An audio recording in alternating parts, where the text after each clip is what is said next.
Siempre me ha gustado despertar antes que el sol. Hay algo especial en esos momentos cuando la oscuridad empieza a ceder y el mundo parece contener la respiración, esperando. Esta mañana de octubre no fue diferente. El frío se colaba por las rendijas de mi vieja casa de adobe mientras me ponía las botas gastadas y el sombrero que me acompaña desde hace más de 20 años. Tomé la escopeta por costumbre, más que por necesidad, y salí al portal. El cielo comenzaba a aclararse, pintando de morado y naranja las montañas que rodean el rancho Los Álamos, mi hogar, mi herencia, mi carga. Canelo ya me esperaba, como siempre. Mi compañero de 4 patas movió la cola con ese entusiasmo que nunca pierde, a pesar de que ya no es un cachorro. Es un perro grande, mestizo pero con mucho de pastor alemán. Lo encontré hace 8 años, flaco y herido a un lado del camino, y desde entonces no se ha separado de mí. Tiene el pelaje cobrizo que le dio su nombre, con manchas negras en el lomo y una mirada inteligente que a veces me hace pensar que entiende mis preocupaciones mejor que cualquier persona. Vamos a revisar el lindero norte, Canelo, le dije mientras caminábamos hacia mi camioneta. El perro subió de un salto a la caja y nos pusimos en marcha. Los faros cortaban la penumbra, iluminando los mezquites y huizaches que salpican mi propiedad. Después de tantos años, conozco cada piedra, cada arroyo, cada cerro de estas tierras que han pertenecido a los reyes Mendoza por 3 generaciones. Mi abuelo Emiliano estableció el rancho después de la Revolución, mi padre lo hizo prosperar, y ahora me toca a mí mantenerlo a flote en tiempos más difíciles. La sequía de los últimos 5 años ha sido despiadada. Donde antes había pastos abundantes para el ganado, ahora predomina la tierra reseca y agrietada. He tenido que vender casi la mitad de las reses y reducir la siembra de maíz y frijol. Los pozos de agua cada vez están más bajos y los pagos del crédito que saqué para modernizar el sistema de riego me quitan el sueño. Mis 58 años, nunca pensé que estaría al borde de perder lo que generaciones de mi familia construyeron con tanto esfuerzo. Conduje hasta donde el camino de terracería se vuelve intransitable y continuamos a pie.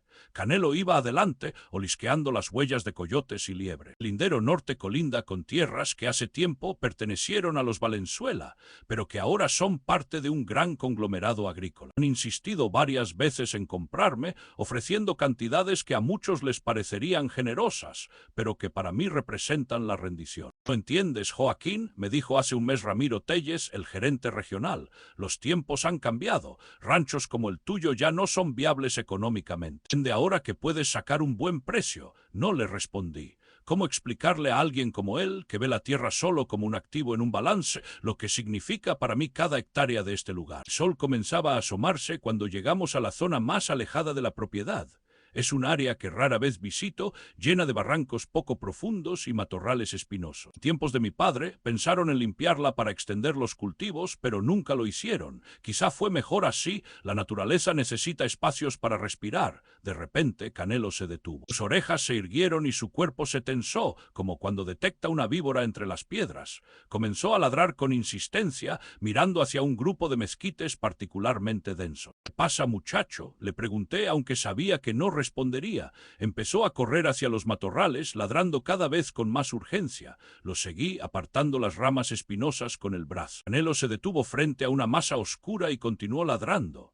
Al principio pensé que sería algún animal muerto, pero conforme me acercaba, distinguí formas artificiales bajo la tierra y la vegetación. Era metal, oxidado y parcialmente enterrado, pero definitivamente metal. Usando mi machete, comencé a despejar la maleza que lo cubría. Poco a poco fue revelándose. La parte trasera de una camioneta pick-up, una Ford de los años 80 por lo que pude ver. Estaba cubierta por una gruesa capa de tierra y plantas que habían crecido a su alrededor, como si la naturaleza hubiera intentado devolverla al suelo. ¿Qué demonios hace esto aquí?, murmuré mientras seguía despejando. Canelo no dejaba de escarbar cerca de la puerta del conductor, como si supiera que ahí estaba lo importante. La camioneta parecía haber estado ahí durante décadas. La pintura, donde aún quedaba, mostraba un color azul desvanecido, y algo más llamó mi atención: varios impactos en la carrocería. No eran abolladuras de un accidente, eran agujeros perfectamente redondos, impactos de bala. Un escalofrío me recorrió la espalda. En esta región, encontrar algo así nunca augura nada bueno. Por un momento pensé en dejarlo, volver a casa y olvidar lo que había visto. Pero la curiosidad pudo más y el comportamiento de Canelo, que seguía escarbando frenéticamente, me impulsó a continuar. Con dificultad logré abrir la puerta del conductor. El metal oxidado protestó con un chirrido que espantó a unos pájaros cercanos. El interior estaba sorprendentemente conservado, protegido de los elementos. El asiento estaba cubierto de polvo y hojas secas que habían entrado a través de los vidrios rotos, pero pude distinguir manchas oscuras en el tapiz. Manchas que tenían toda la apariencia de ser sangre seca. Mi corazón se aceleró. Debía llamar a las autoridades de inmediato, pero algo en la guantera captó mi atención. Estaba entreabierta y dentro se asomaba lo que parecía ser cuero. Con cuidado, saqué lo que resultó ser una maleta pequeña del tipo que se usaba para documentos importantes antes de que existieran las computadoras portátiles. El cuero estaba envejecido pero en buen estado, protegido dentro del compartimento. Canelo se había calmado y ahora me observaba con atención, como si esperara mi reacción. Miré a mi alrededor, súbitamente consciente de lo aislado que estaba. El sol ya iluminaba completamente el paisaje, revelando la desolación de esta parte del rancho. Decidí llevar la maleta conmigo y examinarla en la seguridad de mi casa. Antes de irme, anoté mentalmente las placas de la camioneta. Eran de Durango, el estado vecino, y estaban tan oxidadas que apenas se distinguían los números. Durante el regreso a casa, no podía dejar de pensar en lo que acababa de encontrar. ¿Cuánto tiempo llevaría esa camioneta ahí? ¿Cómo había llegado a esa parte tan remota de mi propiedad sin que nadie la viera? Y lo más inquietante, de quién era la sangre en el asiento, el rancho estaba cobrando vida cuando regresamos. Manuel, mi capataz desde hace 15 años, entré en la casa y fui directo a la mesa del comedor. Lucía, mi esposa, había fallecido hace 6 años de cáncer y desde entonces la casa ha estado demasiado silenciosa. Nuestro único hijo, Sebastián, se fue a estudiar Derecho a la capital y rara vez vuelve. Dice que el rancho lo asfixia, que aquí no hay futuro. Tal vez tenga razón, pero eso no hace que sus palabras duelan menos. Coloqué la maleta sobre la mesa y la examiné con cuidado antes de abrirla. Era de buena calidad, con iniciales grabadas en una esquina, R.C.I. No me decían nada en ese momento. Con cuidado abrí los broches y levanté la tapa. Lo primero que vi fueron documentos amarillentos por el tiempo. Algunos parecían oficiales, con sellos y firmas. Había también fotografías en blanco y negro y un cuaderno grueso que resultó ser un diario personal. Lo tomé con cuidado y leí la primera página, donde el dueño había escrito su nombre, propiedad de Roberto Campos Ibarra. El mundo pareció detenerse a mi alrededor. Roberto Campos Ibarra. Mi tío Roberto, el hermano menor de mi madre, desaparecido misteriosamente en 1985, cuando yo tenía 23 años. Mi mente viajó casi 4 décadas atrás. Tío Roberto era el favorito de todos los niños de la familia. A diferencia de sus hermanos, incluyendo a mi madre, que eran serios y tradicionales, él siempre tenía una sonrisa y una broma lista. Trabajaba como contador en Zacatecas capital, pero venía al rancho casi todos los fines de semana. Un día simplemente no regresó a su trabajo y nadie volvió a saber de él. La policía investigó superficialmente, concluyendo que se había fugado, quizás al otro lado de la frontera. Mi madre nunca lo creyó, pero con el tiempo el tema se volvió tabú en la familia. Nadie mencionaba a tío Roberto, como si su nombre pudiera invocar alguna desgracia. Y ahora su diario estaba en mis manos, rescatado de una camioneta abandonada y baleada en mis tierras. Con manos temblorosas empecé a leer. Las primeras páginas relataban su vida cotidiana, su trabajo, sus opiniones sobre la familia. Pero a partir de enero de 1985, el tono cambiaba. Roberto escribía sobre observaciones preocupantes, movimientos sospechosos y cuentas que no cuadran. Como contador de una empresa transportista, había comenzado a notar discrepancias en los registros, cargamentos que salían pero nunca llegaban a su destino oficial, facturas por servicios inexistentes. Y confronté a don Ernesto sobre las discrepancias, escribió en una entrada de marzo. Su reacción me confirmó lo que sospechaba, no son simples errores contables. Están usando la empresa como fachada para algo más grande y oscuro. Me pidió que ignorara las irregularidades y me ofreció un aumento considerable. Rechacé y ahora temo haber cometido un error fatal. Conforme avanzaba en la lectura, la historia se volvía más oscura. Roberto había descubierto que la empresa para la que trabajaba era parte de una operación de narcotráfico. Transportaban droga desde el sur, a través de Zacatecas, hacia la frontera norte. Pero lo más perturbador eran los nombres que mencionaba: políticos locales, comandantes de policía, empresarios respetados. Todos involucrados, todos cómplices. Entre las páginas del diario encontré fotografías. Roberto había documentado meticulosamente sus descubrimientos. Había imágenes de camiones siendo cargados en bodegas aisladas, de reuniones entre personas que no deberían tener nada en común, de dinero cambiando de manos. En muchas de esas fotos reconocí rostros, algunos ya fallecidos, pero otros que ahora ocupaban posiciones aún más poderosas. Mi respiración se volvió pesada cuando encontré mapas. Roberto había marcado rutas de tráfico que atravesaban propiedades en la región, incluyendo partes del rancho Los Álamos. Según sus notas, habían establecido puntos de transferencia en tierras que entonces pertenecían a los Valenzuela y en un extremo remoto de nuestra propiedad, exactamente donde había encontrado la camioneta. Las últimas entradas eran frenéticas, escritas con letra apresurada. Sé que me siguen. Los he visto cerca de mi departamento, en el restaurante donde como, incluso merodeando cerca de la casa de mi hermano. Temo por Margarita y su familia. Joaquín es un buen muchacho, está trabajando duro para ayudar a mi cuñado con el rancho. No puedo ponerlos en peligro. He copiado toda la evidencia. Una copia irá a la PGR en la Ciudad de México. La otra la guardaré en un lugar seguro. Si algo me pasa, al menos la verdad saldrá a la luz eventualmente. La última entrada estaba fechada el 14 de mayo de 1985. Me han descubierto. Anoche entraron a mi departamento mientras estaba en la oficina. Todo estaba revuelto, buscaban mis documentos, pero no los encontraron. Tengo que moverme rápido. Esta noche saldré hacia el norte. Intentaré llegar a la Ciudad de México por rutas secundarias. Dios me ayude. Después de eso, nada. Pero yo sabía cómo había terminado su viaje. En algún punto del camino lo interceptaron. La camioneta con impactos de bala y manchas de sangre contaba el resto de la historia. Canelo se acercó y apoyó su cabeza en mi rodilla, como si percibiera mi angustia. Acaricié su pelaje automáticamente, tratando de procesar lo que acababa de descubrir. El tío no había huido cobardemente, como algunos insinuaron. Había sido asesinado por descubrir una red de narcotráfico y corrupción que involucraba a personas poderosas. ¿Y su cuerpo? ¿Dónde estaría su cuerpo? Pasé el resto del día revisando cada documento de la maleta. Había recibos, registros contables alterados, más fotografías. Entre los papeles encontré algo que me heló la sangre.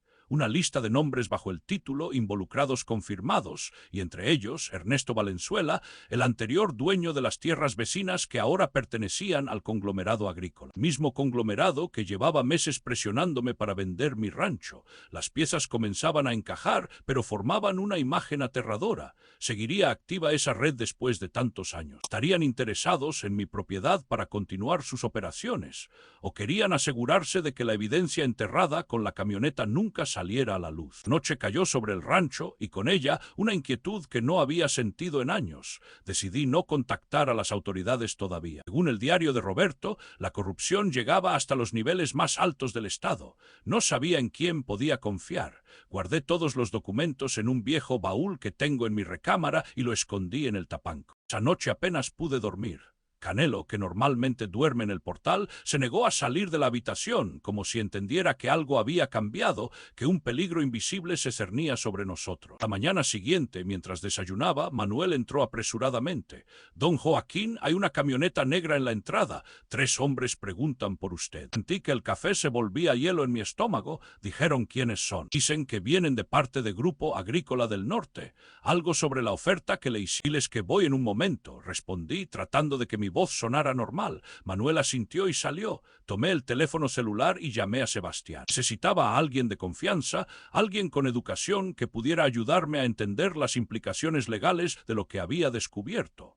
La llamada fue directamente al buzón de voz. Mi hijo siempre estaba ocupado con sus nuevas responsabilidades en el bufete de abogados donde hacía sus prácticas profesionales. «Sebastián, soy papá. Necesito que vengas al rancho lo antes posible. Es un asunto familiar importante. Por favor, llámame cuando escuches esto». Guardé el teléfono y salí al portal. La camioneta negra, una Suburban con vidrios polarizados, esperaba en el patio. 3 hombres conversaban entre ellos, vestidos con esa extraña combinación que usan los narcos modernos. Ropa cara pero llamativa, botas exóticas, relojes ostentosos. Me vieron y uno de ellos, el que parecía el líder, se acercó con una sonrisa que no llegaba a sus ojos. «Don Joaquín Reyes, un placer conocerlo al fin», dijo extendiendo su mano. Soy Gerardo Quintero, representante de adquisiciones territoriales para Grupo Agrícola del Norte. Estreché su mano brevemente. Su apretón fue excesivamente fuerte, un intento de intimidación apenas disfrazado. ¿En qué puedo ayudarles? Ya le dije a su colega, el señor Telles, que no estoy interesado en vender. Quintero mantuvo su sonrisa artificial. Lo sabemos, don Joaquín, pero nos han autorizado a mejorar sustancialmente la oferta, casi el doble de lo que le ofreció Ramiro. La cantidad que mencionó a continuación haría tambalear la resolución de cualquiera. Era suficiente para saldar todas mis deudas y vivir cómodamente el resto de mi vida. Pero no era el dinero lo que buscaban comprar, era mi silencio, mi complicidad, aunque ellos no sabían que yo ya lo había descubierto. Es una oferta generosa, respondí con cautela. Pero necesito tiempo para pensarlo. Este rancho ha estado en mi familia por generaciones. Quintero asintió, pero vi un destello de impaciencia en sus ojos. Lo entendemos perfectamente. Pero no podemos mantener esta oferta por mucho tiempo, digamos una semana. 2 semanas, contrarresté. Necesitaba tiempo para que Sebastián revisara los documentos y decidir el mejor curso de acción. 10 días, dijo firmemente. Es lo máximo que puedo ofrecer, don Joaquín. Acepté con un movimiento de cabeza. Quintero me entregó una tarjeta con su número y se despidió con una última advertencia apenas velada. Este tipo de oportunidades no se presentan 2 veces en la vida, don Joaquín. Sería una verdadera lástima que algo pasara al rancho o a su ganado, con la situación tan difícil que atraviesan los ganaderos en la región. Los observé partir, el polvo levantándose tras la Suburban mientras desaparecía en el camino. Canelo, que había permanecido inusualmente callado durante la visita, gruñó suavemente cuando la camioneta se alejó. Compartía mi desconfianza instintiva. Esa misma tarde recibí la llamada de Sebastián. Sonaba preocupado. «Papá, ¿qué sucede? Tu mensaje sonaba urgente». Dudé un momento. No quería asustarlo ni ponerlo en peligro, pero necesitaba su ayuda. «Hijo, he descubierto algo complicado aquí en el rancho. Preferiría no hablar por teléfono. ¿Podrías venir el fin de semana?» «Estoy en medio de un caso importante, papá», protestó. Pude imaginar su expresión, la misma que ponía desde adolescente cuando sentía que el rancho interfería con sus planes. «Sebastián», dije con un tono que no dejaba lugar a discusiones, «esto es realmente importante. Tiene que ver con tu tío Roberto». Hubo un largo silencio. Sebastián conocía la historia, o al menos la versión censurada que se contaba en la familia. «Estaré ahí el viernes por la noche», respondió finalmente. Los siguientes días fueron tensos. Cada ruido fuera de lo normal me ponía en alerta. Revisé varias veces la camioneta abandonada, pero no me atreví a moverla ni a llamar la atención sobre ella. A la tarde noté huellas de vehículos cerca del lugar que no eran las mías. Alguien más había estado ahí. Manuel notó mi comportamiento extraño, mi constante vigilancia de los caminos que llevan al rancho. «Don Joaquín, ¿hay algún problema con esos hombres que vinieron? Porque si es así, cuenta conmigo para lo que sea». Su lealtad me conmovió, pero no quería involucrarlo. «No te preocupes, Manuel, solo estoy considerando su oferta. Son negocios complicados». No pareció muy convencido, pero respetó mi privacidad. Viernes por la noche, el ruido de un motor anunció la llegada de Sebastián. Había conducido desde Zacatecas capital después de su jornada de trabajo. A sus 29 años, mi hijo ya mostraba la determinación y seriedad que siempre caracterizaron a los hombres de la familia Reyes, excepto quizás a tío Roberto. Tenía el mismo pelo negro y espeso que yo tuve a su edad, pero los ojos eran los de su madre, grandes y expresivos. Nos abrazamos brevemente, con esa mezcla de cariño y torpeza que define nuestra relación desde que se convirtió en adulto. «Te veo cansado, papá», fue lo primero que dijo al entrar a la casa. «No más de lo normal», mentí. «El rancho siempre exige trabajo». Serví un plato de la carne asada que había preparado para su llegada y esperé a que comiera antes de abordar el tema que nos ocupaba. Finalmente, cuando terminamos de cenar, fui por el baúl del tapanco y lo coloqué sobre la mesa. «¿Qué es todo esto?», preguntó curioso. Durante la siguiente hora le narré el descubrimiento de la camioneta y lo que había encontrado en su interior. Le mostré el diario de Roberto, las fotografías, los documentos. Su expresión pasó de la incredulidad al asombro y finalmente a una preocupación profunda. «Papá, esto es extremadamente grave», dijo cuando terminé mi relato. «Estamos hablando de una red de narcotráfico y corrupción que ha operado por décadas. Y si ese conglomerado agrícola está vinculado, como parece, entonces son peligrosos». «Lo sé, hijo, por eso necesitaba que vinieras. No sé qué hacer con esta información. No confío en las autoridades locales». Sebastián revisó meticulosamente las fotografías y los documentos con el ojo crítico de su formación legal. «Algunos de estos delitos podrían haber prescrito, pero otros no, especialmente si podemos vincularlos con operaciones condiciones actuales. Levantó la vista. Si encontramos el cuerpo de tío Roberto, sería un caso de homicidio y eso no prescribe. ¿Crees que esté enterrado cerca de la camioneta? Pregunté, aunque la idea me provocaba un nudo en la garganta. Es posible, pero antes de hacer cualquier cosa, necesitamos asegurar esta evidencia. Sebastián sacó su teléfono. Voy a fotografiar cada documento y subirlo a mi nube privada. Así, pase lo que pase con los originales, la información estará a salvo. Pasamos gran parte de... Papá, tengo un profesor en la facultad que trabajó para la Fiscalía General. Creo que podemos confiar en él. Le pediré una reunión discreta. Asentí, agradecido por su ayuda. Mi hijo había madurado, ya no era el adolescente impaciente por escapar del rancho. ¿Y qué hacemos mientras tanto con la oferta de compra? Pregunté. Gana tiempo, respondió. No rechaces ni aceptes. Mantente neutral. Necesitamos entender mejor contra quién nos enfrentamos antes de hacer cualquier movimiento. Esa noche, por primera vez en días, dormí profundamente. Tener a Sebastián en casa, compartir la carga del secreto, me había quitado un peso de encima. Canelo, siempre sensible a mi estado de ánimo, también parecía más relajado, durmiendo tranquilamente a los pies de mi cama. Sábado por la mañana decidimos revisar nuevamente la camioneta abandonada. Esta vez iríamos en la pick-up del rancho para poder examinar los alrededores con más detenimiento. Sebastián trajo consigo una pequeña pala y un detector de metales que había comprado en una tienda de camino al rancho. ¿Para qué es eso?, le pregunté señalando el aparato. Mi tío Roberto llevaba algo metálico, un reloj, un cinturón, llaves. Esto nos ayudará a encontrarlo, explicó con una practicidad que me resultó perturbadora. Estábamos hablando de buscar los restos de mi tío, su tío, no un tesoro enterrado. Llegamos al lugar cerca del mediodía.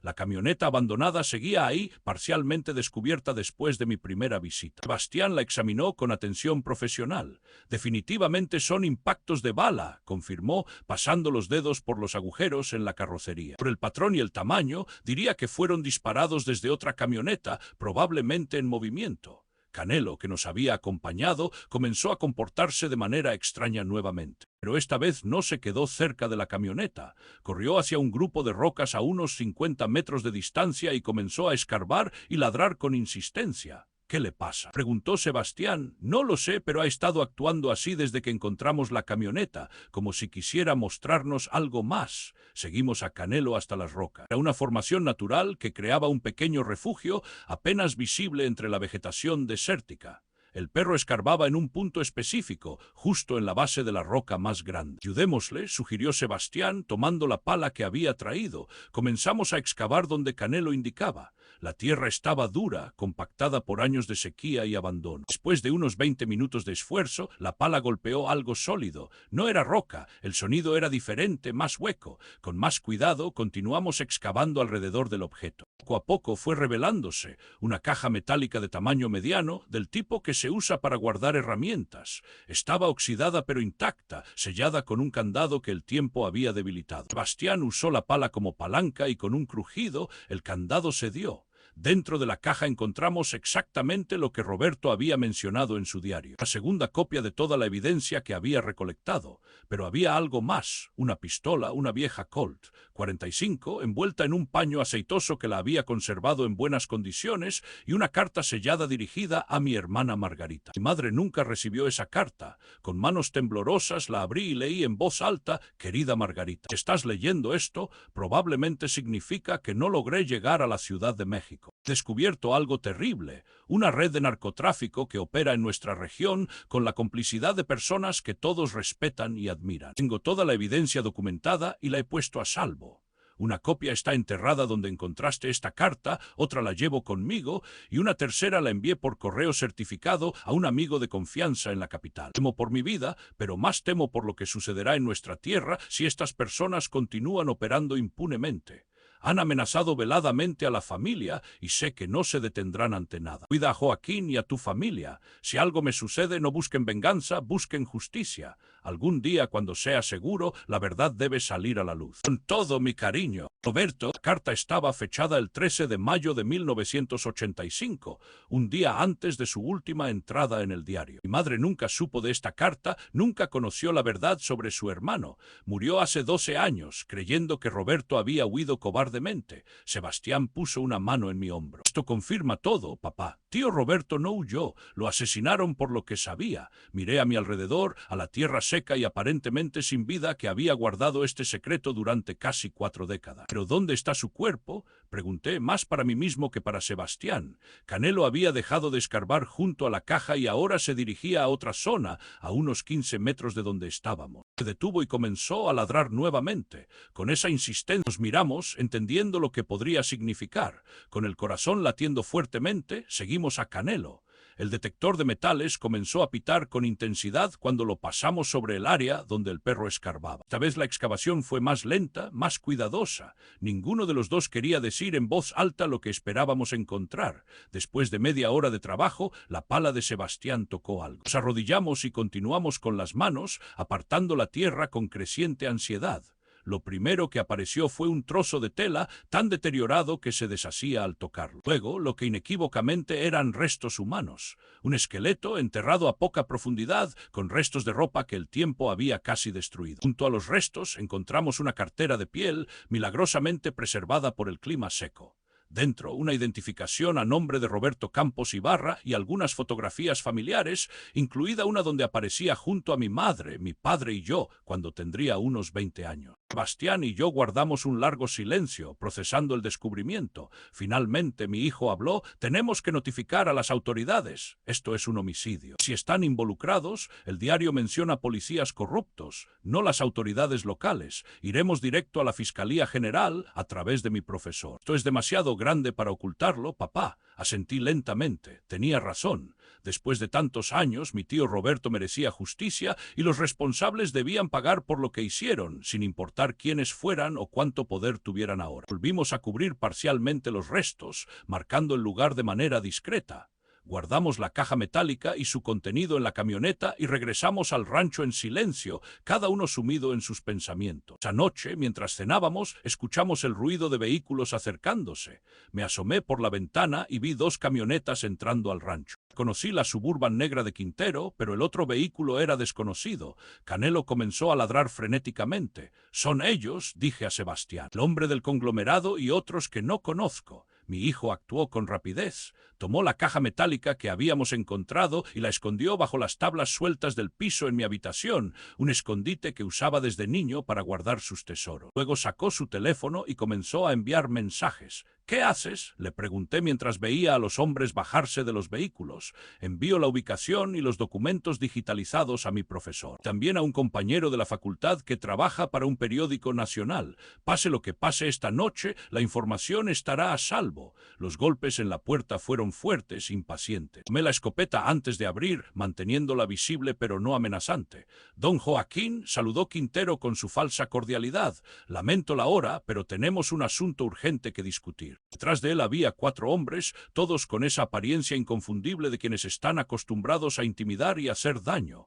«¿No podía esperar hasta mañana?», pregunté, bloqueando la entrada. «Temo que no. Hemos recibido información preocupante». Su mirada se desvió hacia el interior de la casa, donde Sebastián permanecía de pie observando. «Veo que tiene compañía». «Mi hijo Sebastián», respondí secamente. «Está pasando el fin de semana en el rancho». Quintero sonrió, pero sus ojos permanecieron fríos. «Perfecto, esto le concierne a él también. Podemos pasar. Lo que tenemos que discutir es delicado». Consideré negarme, pero eso solo empeoraría la situación. Asentí y me hice a un lado, permitiéndoles entrar. Canelo gruñía desde una esquina y tuve que ordenarle que se calmara. «Bonito perro», comentó uno de los acompañantes de Quintero. «Pastor alemán, ¿verdad? Tengo uno parecido, pero más obediente». La amenaza velada no pasó desapercibida. Quintero fue directamente al grano. «Don Joaquín, hemos notado cierta actividad inusual en los linderos de su propiedad, específicamente en una zona donde nuestras empresas tienen interés particular». «No sé de qué me habla». Por supuesto», concedió con un gesto despreocupado.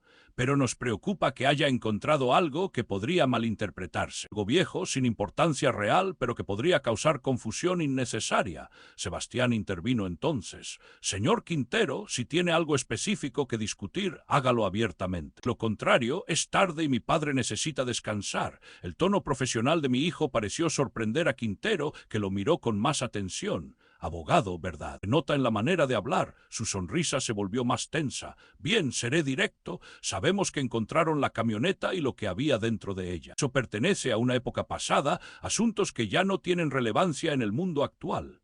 personas que ya no están entre nosotros, decisiones tomadas en otros tiempos. ¿Se refiere al asesinato de mi tío?, pregunté, dejando caer la pretensión, o a la red de narcotráfico que documentó antes de ser eliminado. El silencio que siguió fue pesado, cargado de tensión. Los hombres que acompañaban a Quintero se movieron sutilmente, colocándose en posiciones estratégicas dentro de la sala. Creo que las cosas están claras, dijo finalmente Quintero, abandonando su fachada amistosa. Déjenme ser completamente honesto. Lo que encontraron puede crear muchos problemas, no solo para nosotros, sino para personas muy poderosas. Personas que han construido reputaciones respetables a lo largo de los años. Criminales que nunca pagaron por sus crímenes, corrigió Sebastián. Quintero lo ignoró, concentrándose en mí. Ofreceré un trato mejor que el anterior, don Joaquín, 3 veces el valor de su rancho en efectivo, sin preguntas. A cambio, nos entrega toda la evidencia que encontró y olvida el asunto. Tu tío murió hace casi 40 años.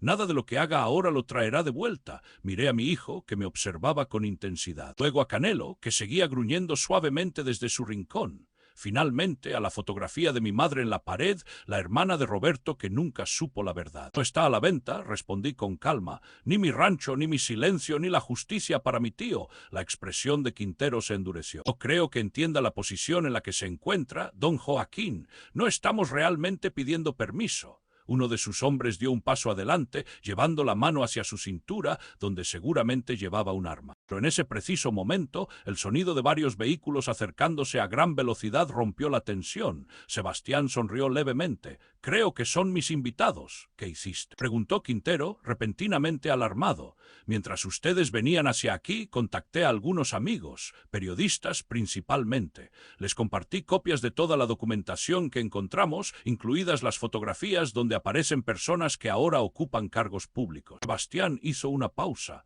«Y también a la Fiscalía especializada en delincuencia organizada». Los faros de varios vehículos iluminaron las ventanas. Quintero miró a sus hombres, que parecían esperar órdenes.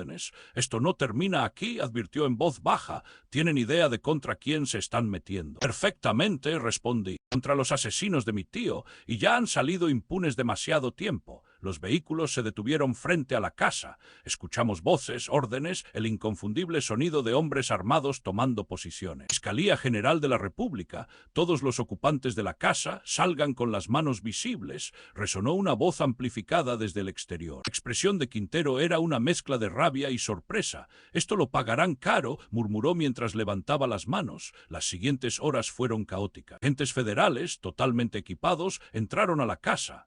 Quintero y sus hombres fueron detenidos, encontrándoseles armas sin permiso. Sebastián explicó la situación a un fiscal que parecía tener aproximadamente su edad, pero que mostraba la confianza de alguien con mucha más experiencia. «El profesor Vega me habló de su caso», dijo el fiscal a Sebastián. «Cuando vi la documentación que enviaste, movilicé inmediatamente un equipo. Esto podría ser uno de los casos de corrupción histórica más importantes de la última década». Les mostramos el lugar donde encontramos los restos de Roberto. El equipo forense trabajó durante toda la noche, recuperando cuidadosamente cada fragmento, cada evidencia.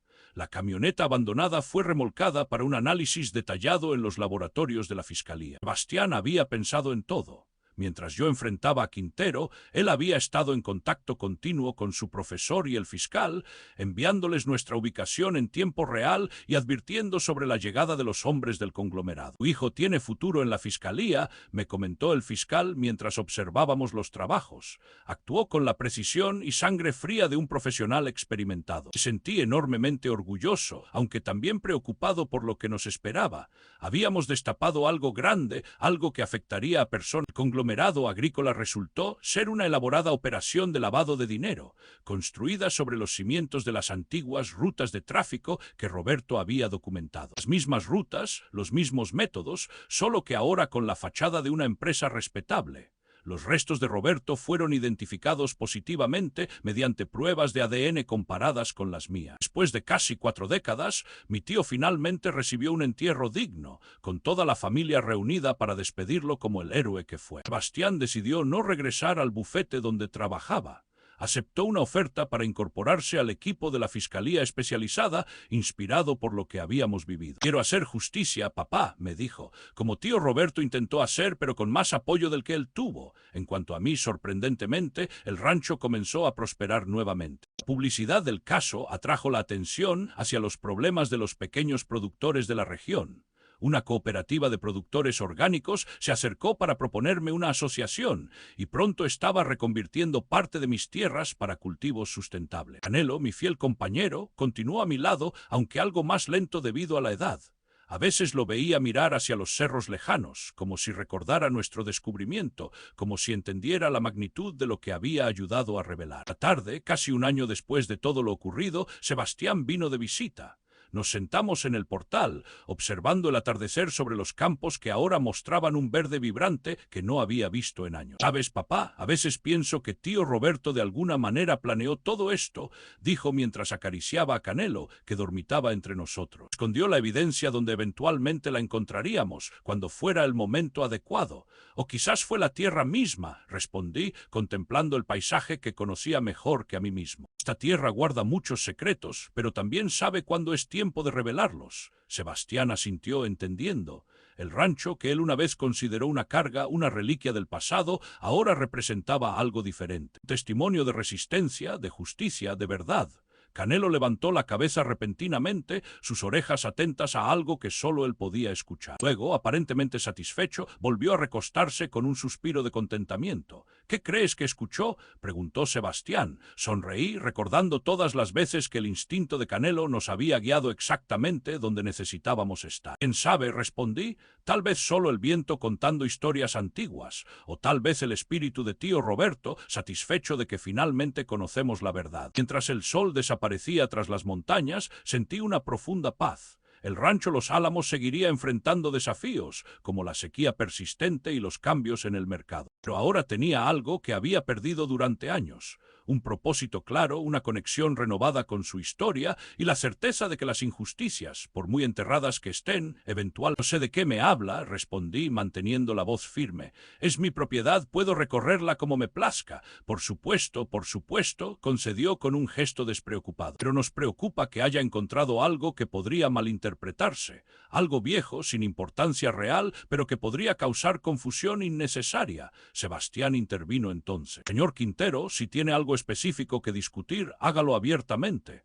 De lo contrario, es tarde y mi padre necesita descansar. El tono profesional de mi hijo pareció sorprender a Quintero, que lo miró con más atención. Abogado, ¿verdad? Se nota en la manera de hablar. Su sonrisa se volvió más tensa. Bien, seré directo. Sabemos que encontraron la camioneta y lo que había dentro de ella. Eso pertenece a una época pasada, asuntos que ya no tienen relevancia en el mundo actual. Personas que ya no están entre nosotros, decisiones tomadas en otros tiempos. ¿Se refiere al asesinato de mi tío?, pregunté, dejando caer la pretensión. O a la red de narcotráfico que documentó antes de ser eliminado. El silencio que siguió fue pesado, cargado de tensión. Los hombres que acompañaban a Quintero se movieron sutilmente, colocándose en posiciones estratégicas dentro de la sala. Veo que las cosas están claras, dijo finalmente Quintero, abandonando su fachada amistosa. Déjenme ser completamente honesto. Lo que encontraron puede crear muchos problemas, no solo para nosotros, sino para personas muy poderosas. Personas que han construido reputaciones respetables a lo largo de los años. Criminales que nunca pagaron por sus crímenes, corrigió Sebastián.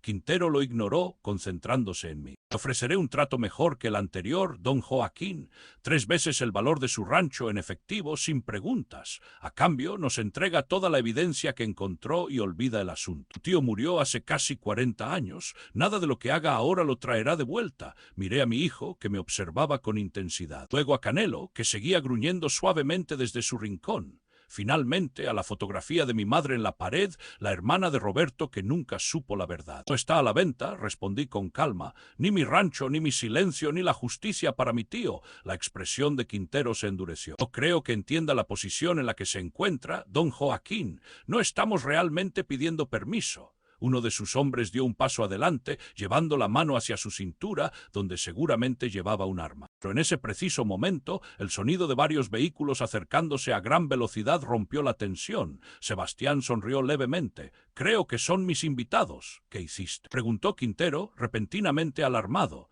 Mientras ustedes venían hacia aquí, contacté a algunos amigos, periodistas principalmente. Les compartí copias de toda la documentación que encontramos, incluidas las fotografías donde aparecen personas que ahora ocupan cargos públicos. Sebastián hizo una pausa, y también a la Fiscalía especializada en delincuencia organizada.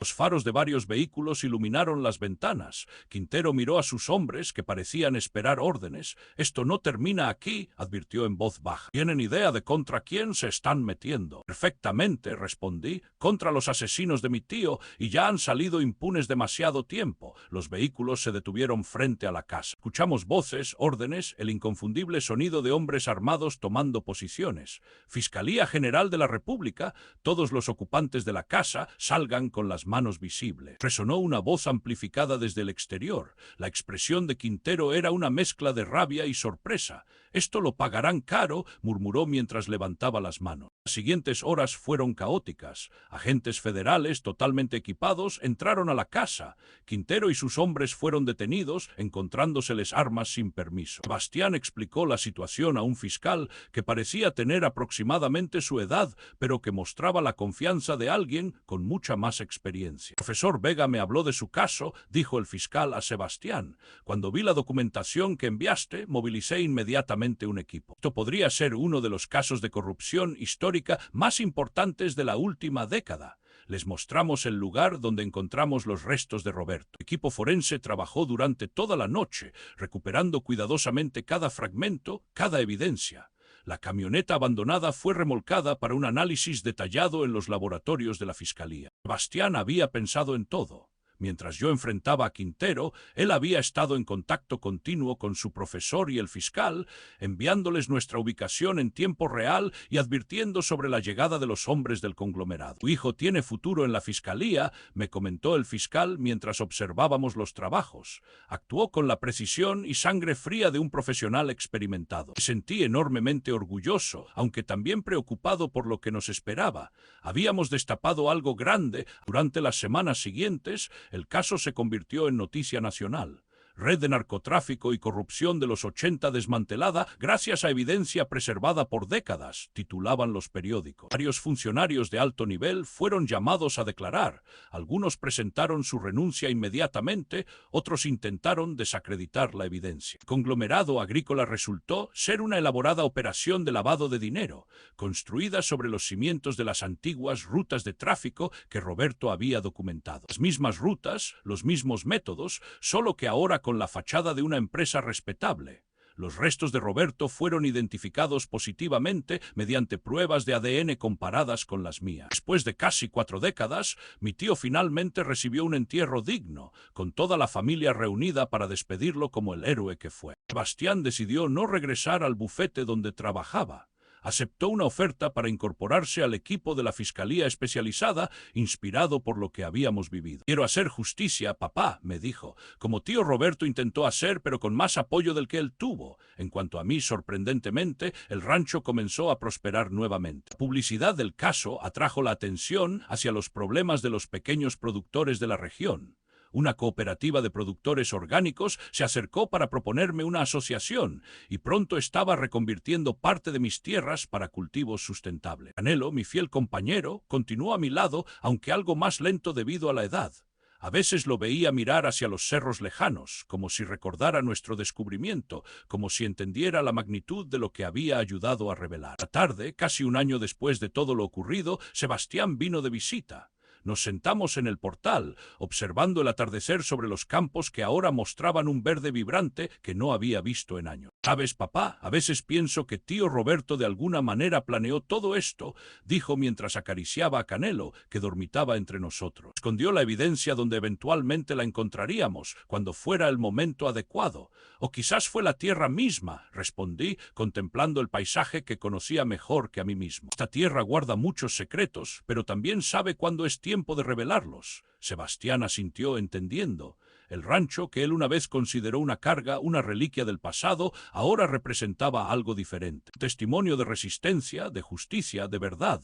Canelo levantó la cabeza repentinamente, sus orejas atentas a algo que solo él podía escuchar. Luego, aparentemente satisfecho, volvió a recostarse con un suspiro de contentamiento. ¿Qué crees que escuchó?, preguntó Sebastián. Sonreí, recordando todas las veces que el instinto de Canelo nos había guiado exactamente donde necesitábamos estar. «¿Quién sabe?», respondí. «Tal vez solo el viento contando historias antiguas, o tal vez el espíritu de tío Roberto, satisfecho de que finalmente conocemos la verdad». Mientras el sol desaparecía tras las montañas, sentí una profunda paz. El rancho Los Álamos seguiría enfrentando desafíos, como la sequía persistente y los cambios en el mercado. Pero ahora tenía algo que había perdido durante años: un propósito claro, una conexión renovada con su historia y la certeza de que las injusticias, por muy enterradas que estén, eventualmente salen a la luz. Todo gracias a una camioneta abandonada, a un perro testarudo y a un tío cuyo las siguientes horas fueron caóticas. Agentes federales totalmente equipados entraron a la casa. Quintero y sus hombres fueron detenidos, encontrándoseles armas sin permiso. Sebastián explicó la situación a un fiscal que parecía tener aproximadamente su edad, pero que mostraba la confianza de alguien con mucha más experiencia. «El profesor Vega me habló de su caso», dijo el fiscal a Sebastián. «Cuando vi la documentación que enviaste, movilicé inmediatamente un equipo. Esto podría ser uno de los casos de corrupción histórica más importantes de la última década». Les mostramos el lugar donde encontramos los restos de Roberto. El equipo forense trabajó durante toda la noche, recuperando cuidadosamente cada fragmento, cada evidencia.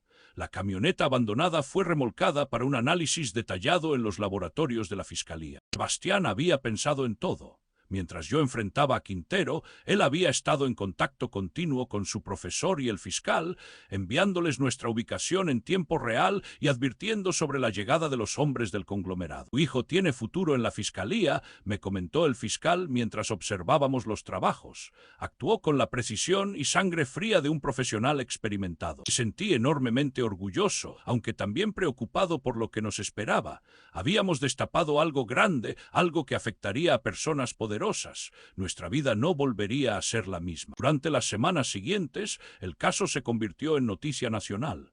Red de narcotráfico y corrupción de los 80 desmantelada gracias a evidencia preservada por décadas, titulaban los periódicos. Varios funcionarios de alto nivel fueron llamados a declarar. Algunos presentaron su renuncia inmediatamente, otros intentaron desacreditar la evidencia. El conglomerado agrícola resultó ser una elaborada operación de lavado de dinero, construida sobre los cimientos de las antiguas rutas de tráfico que Roberto había documentado. Las mismas rutas, los mismos métodos, solo que ahora con la fachada de una empresa respetable.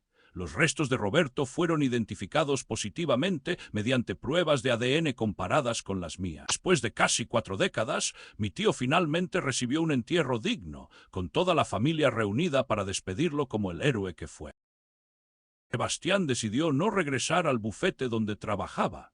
Aceptó una oferta para incorporarse al equipo de la Fiscalía Especializada, inspirado por lo que habíamos vivido. «Quiero hacer justicia, papá», me dijo, como tío Roberto intentó hacer, pero con más apoyo del que él tuvo. En cuanto a mí, sorprendentemente, el rancho comenzó a prosperar nuevamente. La publicidad del caso atrajo la atención hacia los problemas de los pequeños productores de la región.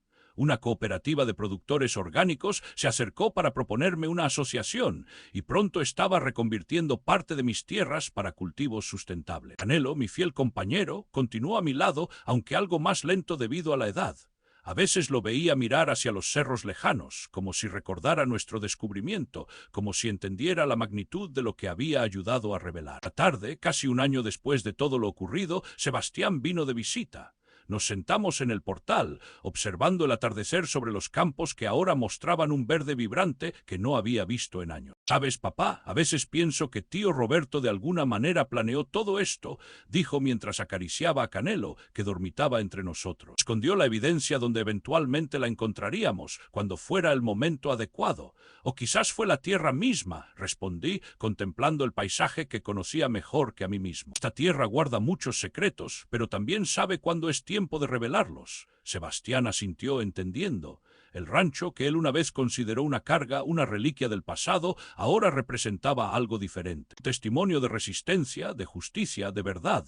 Canelo levantó la cabeza repentinamente, sus orejas atentas a algo que solo él podía escuchar. Luego, aparentemente satisfecho, volvió a recostarse con un suspiro de contentamiento. ¿Qué crees que escuchó? Preguntó Sebastián. Sonreí, recordando todas las veces que el instinto de Canelo nos había guiado exactamente donde necesitábamos estar. ¿Quién sabe? Respondí. Tal vez solo el viento contando historias antiguas, o tal vez el espíritu de tío Roberto, satisfecho de que finalmente conocemos la verdad. Mientras el sol desaparecía tras las montañas, sentí una profunda paz. El rancho Los Álamos seguiría enfrentando desafíos, como la sequía persistente y los cambios en el mercado. Pero ahora tenía algo que había perdido durante años: un propósito claro, una conexión renovada con su historia y la certeza de que las injusticias, por muy enterradas que estén, eventualmente salen a la luz. Todo gracias a una camioneta abandonada, a un perro testarudo y a un tío cuyo valor finalmente recibió el reconocimiento que merecía.